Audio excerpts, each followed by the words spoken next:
Hello friends, welcome to our online platform Vinesh sir institute. दोस्तों CTET की pedagogy को लेकर जो बहुत ज़्यादा मित्र परेशान थे, तो उसके लिए दोस्तों मैं जो प्रीवियस ईयर क्वेश्चन है उसका एनालिसिस करने वाला हूं। दोस्तों आपको प्रीवियस ईयर क्वेश्चन तो कहीं से भी मिल जाएंगे, लेकिन उसका एक्सप्लेनेशन है वो समझने वाली बात होती है। हर टीचर हर व्यक्ति अपने हिसाब से समझाता है, तो वही जो एक्सप्लेनेशन है उसी को आप अच्छे से समझ लेंगे तो आप पेडागोजी में बहुत ही बेहतर कर सकते हैं। तो 2016 का पेपर दोस्तों, इसमें उन्होंने 15 क्वेश्चन जो आपके बाल विकास के शामिल किए हैं और 15 क्वेश्चन आपके पेडागोजी के, जिसे शिक्षण शास्त्र बोलते हैं। तो दोस्तों आइए बिना देर की हम सारे क्वेश्चन का एनालिसिस करते हैं और क्वेश्चंस को देखते हैं। जो आपके अभी 2023 में पेपर हुए हैं जनवरी फरवरी में ऑनलाइन, वो पेपर के भी दोस्तों PYQ आपको हम कराने वाले हैं, जो कि अभी ऑनलाइन वो क्वेश्चंस कहीं नहीं मिल रहे हैं, तो बुक से हमने हायर किए हैं, तो वो भी आपको हम कराएंगे बहुत जल्द। तो आज 2016 का पेपर दोस्तों देखते हैं, उसकी पेडागोजी को अच्छे से समझते हैं। चलिए दोस्तों, आज का आपका पहला क्वेश्चन है दोस्तों बाल विकास का। थॉर्नडाइक का सिद्धांत निम्न में से कौन सी श्रेणी में आता है? तो आपका व्यवहारात्मक सिद्धांत दिया है, संज्ञानात्मक, मनोविश्लेषणात्मक सिद्धांत, इनमें से कोई नहीं। तो थॉर्नडाइक जो दोस्तों थे वो व्यवहारिकवाद के जनक थे, कह सकते हैं व्यवहारवाद के मनोवैज्ञानिक थे आपके। तो इन्होंने व्यवहारवाद का ही सिद्धांत दिया था। तो उन्होंने क्या कहा था कि व्यवहारवादी जो मनोविज्ञान है, तो इन्होंने आपका सिद्धांत दिया था व्यवहारात्मक सिद्धांत का। ठीक है, व्यवहारात्मक सिद्धांत का, क्योंकि ये व्यवहारात्मक मनोवैज्ञानिक हैं, तो उन्होंने सिद्धांत दिया था व्यवहारात्मक सिद्धांत का। ठीक है, चलिए आगे देखते हैं दोस्तों। और इन्होंने अपना थॉर्नडाइक ने प्रयोग किस पे किया था, आपको पता है? बिल्ली पे प्रयोग किया था। किस पे किया था? बिल्ली पे इन्होंने अपना प्रयोग किया था। आगे दोस्तों देखते हैं नेक्स्ट क्वेश्चन आपका। सीखने के वक्र किसके सूचक होते हैं? जो दोस्तों सीखने के जो वक्र होते हैं, ऑप्शन आपको दिए, सीखने की प्रगति के सूचक, सीखने की मौलिकता के सूचक, सीखने के गत्यात्मक स्वरूप के सूचक, या सीखने की रचनात्मकता के सूचक। दोस्तों जो सीखने के वक्र होते हैं ये आपकी प्रगति को दोस्तों दिखाते हैं। ठीक है, प्रगति के सूचक होते हैं, एक तरह से आप कह सकते हो। जो सीखने के वक्र होते हैं ये आपकी प्रगति के सूचक होते हैं। यहाँ से थोड़ा कलर चेंज करते हैं इसका दोस्तों।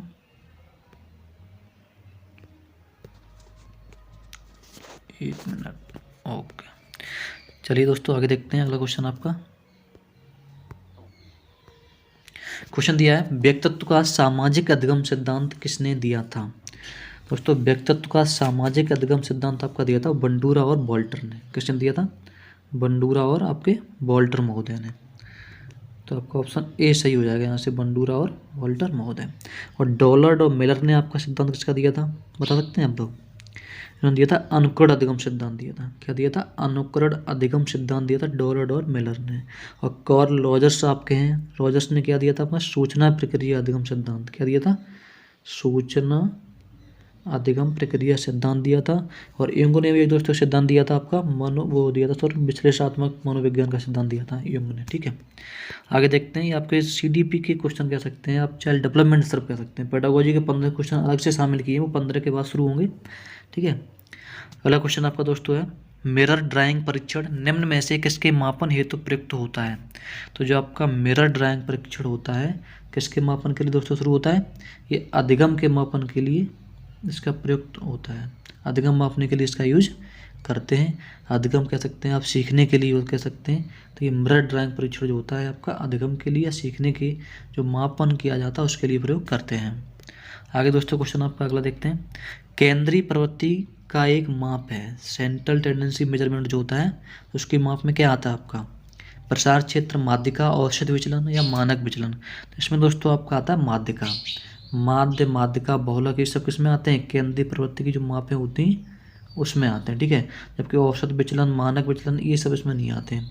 तो ऑप्शन आपका बी करेक्ट हो जाएगा यहाँ से। ठीक है, आगे देखते हैं दोस्तों अगला क्वेश्चन आपका।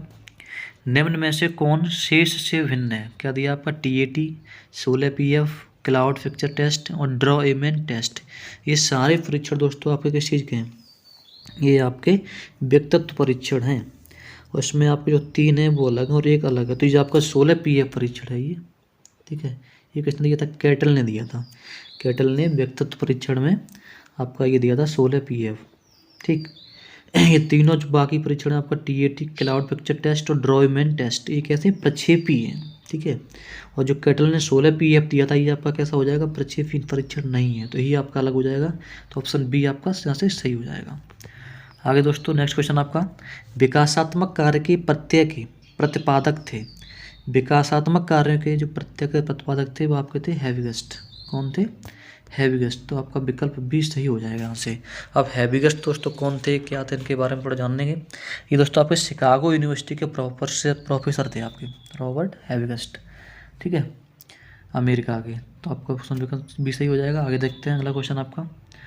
सृजनशीलता की पहचान हेतु किसने सृजनात्मक चिंतन परीक्षण का निर्माण किया था? मैरीफील्ड, टॉरेंस, कॉल एवं ब्रूस और आपका केंट। ये चार आपके ऑप्शन दिए हैं दोस्तों, कौन सा ऑप्शन आपका सही हो जाएगा? इसमें दोस्तों आपका ऑप्शन सही हो जाएगा टॉरेंस। टॉरेंस ने सृजनात्मक चिंतन परीक्षण का निर्माण किया था, तो ऑप्शन आपका बी सही हो जाएगा, टॉरेंस। टॉरेंस ने दोस्तों ये आपका 1971 में, ठीक है, प्रयोग किया था इस पर, सृजनात्मक चिंतन पे। ऑप्शन आपका बी सही हो जाएगा। अगला क्वेश्चन दिया है, अधिगम के प्राथमिक नियमों में से एक है। तो आपका क्वेश्चन नंबर 9 के आपको ऑप्शन दिए हैं, आवृत्ति का नियम, प्रभाव का नियम, समानता का नियम और सहचारी अंतरण का नियम। तो इसके नियम दोस्तों दिए थे पहले ही। तो अधिगम के दोस्तों 3 प्रमुख नियम हैं। कौन कौन से नियम है आपको? जो थॉर्नडाइक ने दिए, जैसे तत्परता का नियम हो गया आपका, अभ्यास का नियम हो गया और प्रभाव का नियम। तो आपके प्राथमिक नियमों में से तो आपका प्रभाव का नियम आ रहा है, ठीक है, तत्परता का नियम, अभ्यास का नियम और प्रभाव का नियम। तो आपका ई हो जाएगा आपका प्राथमिक नियम, ठीक है, बी ऑप्शन सही हो जाएगा। अगला क्वेश्चन आपका है, निम्न में से किसमें अन्वेषण के ऊर्ध्व उपागम का उपयोग किया जाता है? तो अधिगम के दोस्तों ऊर्ध्व उपागम का प्रयोग आपका किया जाता है केस अध्ययन में। तो विकल्प आपका ए सही हो जाएगा। यहाँ से क्या हो जाएगा? केस अध्ययन में इसका यूज किया जाता है। जिस क्वेश्चन में दोस्तों ज़्यादा एक्सप्लेनेशन की जरूरत नहीं है, डायरेक्ट फैक्ट है, तो वो सिर्फ फैक्ट ही बताऊंगा। पेडागोजी में दोस्तों आपको अच्छे से समझाने की कोशिश करूंगा। आगे दोस्तों चलते हैं। अगला क्वेश्चन आपका, जब एक व्यक्ति एक परिस्थिति का अधिगम दूसरी परिस्थिति में उसके सीखने तथा निष्पादन को प्रभावित करता है तो उसे क्या कहते हैं? जब कोई व्यक्ति, दोस्तों समझने की बात है, एक परिस्थिति से दूसरे अधिगम या दूसरी परिस्थिति में सीखने का कार्य करता है तो अधिगम का अंतरण इसे कहते हैं। क्या कहते हैं? अधिगम का अंतरण होता है।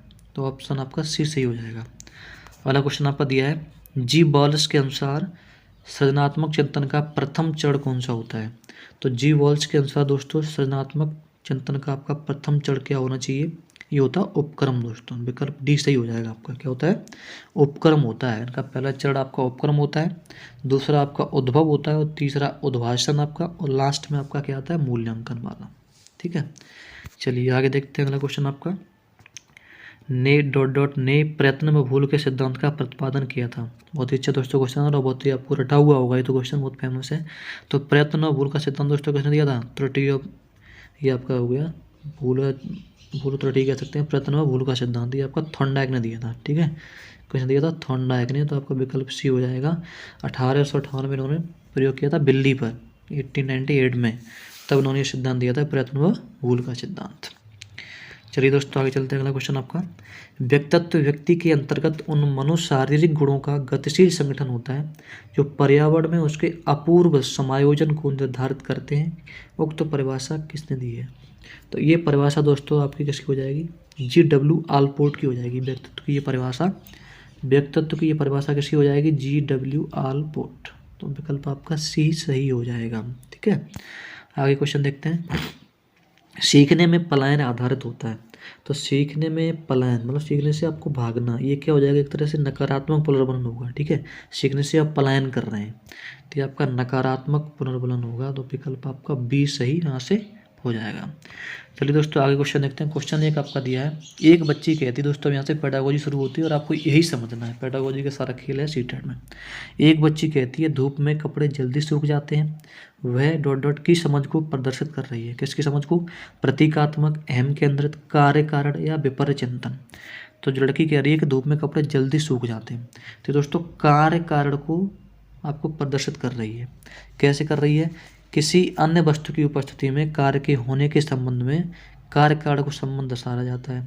जैसे बच्ची कहती है धूप में कपड़े जल्दी सूख जाते हैं, तो बच्ची यह समझ कार्य कारण के प्रदर्शित कर रही है। तो आपका विकल्प सी सही हो जाएगा। आगे दोस्तों देखते हैं। पियाजे के अनुसार बच्चों का चिंतन वयस्कों से ... में भिन्न होता है बजाय के।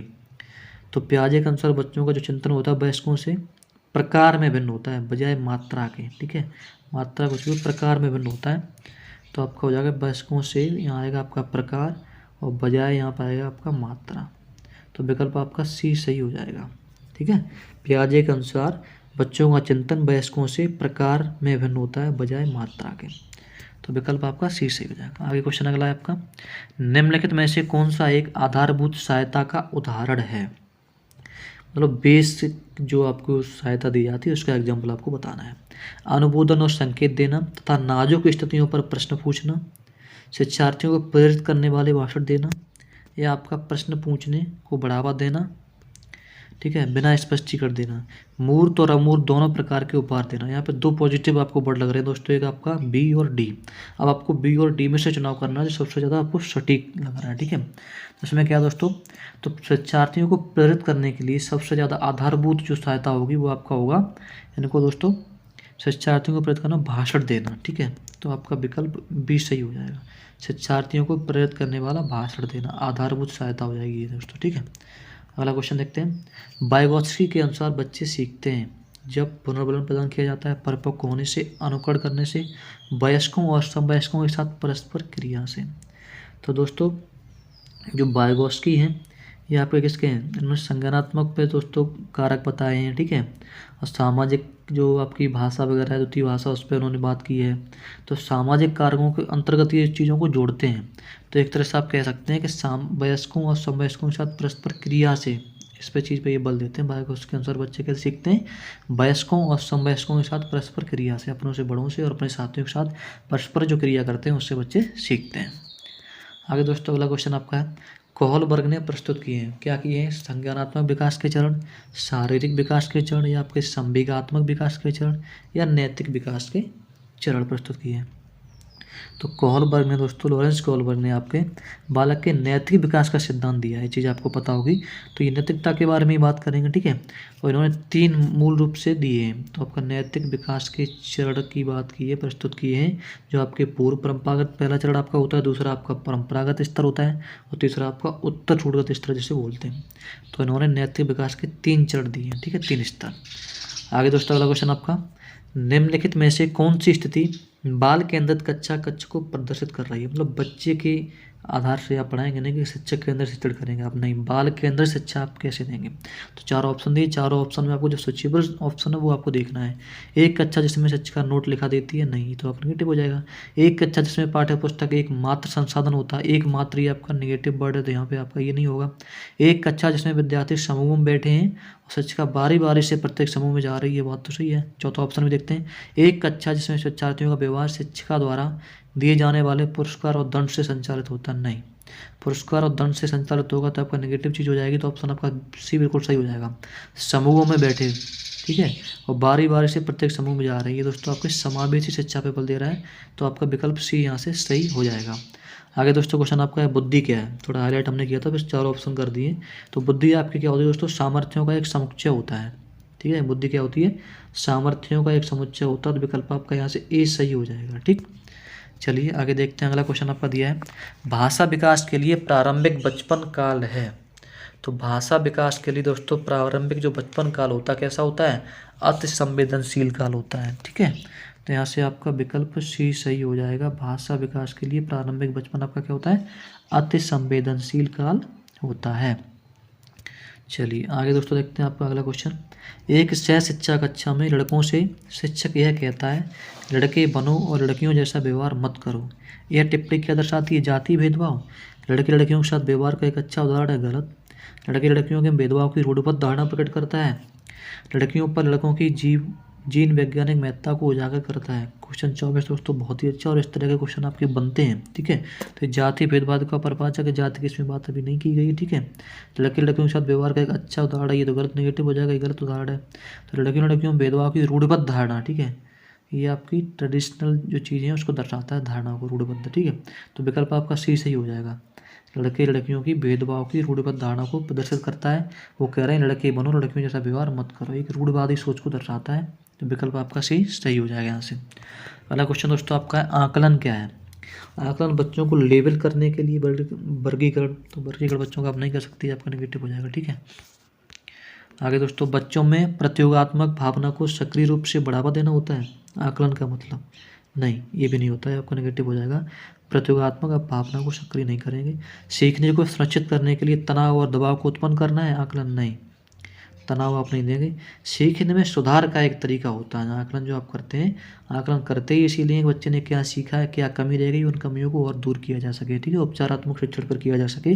तो आकलन क्या है, सीखने में एक सुधार का एक तरीका है हमारा आकलन, ठीक है। आगे दोस्तों क्वेश्चन अगला आपका दिया है, निम्नलिखित में से कौन सा एक कथन समावेशन का सबसे अच्छा वर्णन करता है। तो दोस्तों समावेशन का वर्णन करता है, यह एक विश्वास है। ऑप्शन आपका देखते हैं पहला, कि बच्चों में अपनी योग्यता को अनुसार अलग अलग किया जाना चाहिए, गलत बात है। यह एक विश्वास है, कुछ बच्चे कभी कुछ सीख ही नहीं सकते हैं, ये भी गलत दोस्तों, नेगेटिव वर्ड है आपका। यह एक दर्शन है कि सभी बच्चों को नियमित विद्यालय प्रणाली में समान शिक्षा प्राप्त करने का अधिकार है। यह एक दर्शन है कि विशेष बच्चे ईश्वर के विशेष उपहार होते हैं, विशेष उपहार नहीं होते, ये चीज़ गलत हो जाएगी। ये दोस्तों विकल्प सही है, आपका सही है, नियमित विद्यालय प्रणाली में समान शिक्षा प्राप्त करने का अधिकार है। तो विकल्प आपका सी यहाँ से सही हो जाएगा। आगे दोस्तों क्वेश्चन आपका अगला दिया है, वंचित वर्ग की पृष्ठभूमि के बच्चों को शिक्षा प्रदान करने के लिए शिक्षक को क्या करना चाहिए। जो वंचित समूह के लोगों शिक्षा से जो दूरी है इनकी, उनको दोस्तों आप शिक्षा कैसे प्रदान करेंगे, उसके लिए आप क्या उपाय करेंगे। उन्हें बहुत सा लिखित कार्य देंगे, नहीं, उनके बारे में अधिक जानकारी जुटाने का प्रयास करें और उन्हें कक्षा में होने वाली चर्चा में शामिल करें। सबसे पहली बात दोस्तों, ये आपका पॉजिटिव टैग वर्ड है, बच्चों को कक्षा में होने वाली चर्चा में शामिल करें। तो यहाँ से आपका विकल्प बी सही हो जाएगा, उनके बारे में अधिक से अधिक जानकारी जुटाएं, ठीक है, और कक्षा में होने वाली चर्चा में उन्हें शामिल करें। तो विकल्प आपका बी बिल्कुल राइट आंसर यहाँ से हो जाएगा। और इसी तरह के दोस्तों आगे भी क्वेश्चन अभी भी बनते हैं एग्जाम में। आगे क्वेश्चन आपका अगला दिया है, निम्नलिखित में से कौन सा व्यवहार बच्चे की अधिगम निर्योग्यता की पहचान करता है। कि बच्चा मतलब सीखने में निर्योग्य है, ठीक है, मतलब सीखने में उत्साही नहीं है, या दोस्तों सीखने में सक्षम नहीं है थोड़ा, ठीक है, निर्योग्य सा महसूस कर रहा है अपने आप को। तो इसमें क्या कमी है, तो उसका दोस्तों हो सकता है मनोभाव का जल्दी जल्दी बदलना, उसका मूड स्विंग होता है, कभी कुछ सोचता है कभी कुछ सोचता है, ठीक है, ये बात आपकी सही है। और अपमानजनक व्यवहार उसके लिए किया जाता है तो भी वो दोस्तों सीखने में उसके बाधा उत्पन्न करता है। तो ये दोनों ही बातें सही हो जाएंगी। तो आपका विकल्प यहाँ से डी सही हो रहा है दोस्तों, ठीक है, ए और बी आपके दोनों सही है विकल्प। तो विकल्प आपका डी सही हो जाएगा। आगे दोस्तों क्वेश्चन आपका, एक बच्चा जो आंशिक रूप से देख सकता है बिना किसी विशेष प्रावधान के उसे नियमित विद्यालय में डालना चाहिए, उससे शिक्षा नहीं देनी चाहिए क्योंकि उसके किसी काम नहीं आएगी, ये तो दोस्तों नेगेटिव वर्ड हो गया आपका। उससे अलग संस्थान में डालने की आवश्यकता, अलग तो आप कर ही नहीं सकते, सामाजिक शिक्षा की बात कर रहे हैं, ठीक है, ये भी गलत। आप दो ऑप्शन में आपको देखना है, विशेष प्रावधान करते हुए उसे नियमित विद्यालय में रखना चाहिए, ये दोस्तों भी बात आपकी सही है, ठीक है, विद्यालय में डालना नहीं चाहिए, रखना चाहिए। यहाँ देखो थोड़ा भी अंतर है, बिना किसी विशेष प्रावधान के, ठीक है, कोई विशेष प्रावधान नहीं किया जाना चाहिए। जब बच्चा आंशिक रूप से देख सकता है, कम देख सकता है, तो उसके लिए क्या करना चाहिए, विशेष प्रावधान करते हुए उसे नियमित विद्यालय में रखना चाहिए। तो ये आपका विकल्प डी सही हो जाएगा। आगे क्वेश्चन आपका अच्छा क्वेश्चन है, सीखना क्या है। सीखने वाले के संवेगों से प्रभावित नहीं होता है, सीखना बिल्कुल संवेग से प्रभावित होता है। संवेग उसमें चिड़ संबंध रखता नहीं, अच्छे संबंध होते हैं सीखने के दो। सीखने वालों के संवेगों से स्वतंत्र होते हैं, नहीं, सीखने वाले के संवेग से स्वतंत्र नहीं होते हैं। सीखने वाले के संवेगों से प्रभावित होता है, बिल्कुल प्रभावित होता है, जैसे उसके संवेग होंगे उसी अनुसार तो सीखेगा। बच्चे में कैसी रुचि है, सीखने से दोस्तों एक परिपक्वता आती है शिक्षण में, ठीक है, और सीखने वाले की रुचि पर निर्भर करता है वह सीखने की कितनी तेज या कितनी धीमी है उसकी रुचि, ठीक है, उसी अनुसार बच्चा सीखता है। तो आई होप दोस्तों आज के ये क्वेश्चन थे और आपको कुछ समझ में आया हुआ एक्सप्लेनेशन। अगर समझ में आया तो वीडियो को लाइक करिए, शेयर करिए, ठीक है, चैनल को सब्सक्राइब करके भी रखिए। वो जो नए वाले क्वेश्चन आपके हैं, ठीक है, CDP के और आपके पेडागोजी के, वो भी मैं बहुत जल्द आपको कराने वाला हूँ। तो बने रहिए हमारे साथ दोस्तों। भगवान करे आपका दिन शुभ हो। जय हिंद।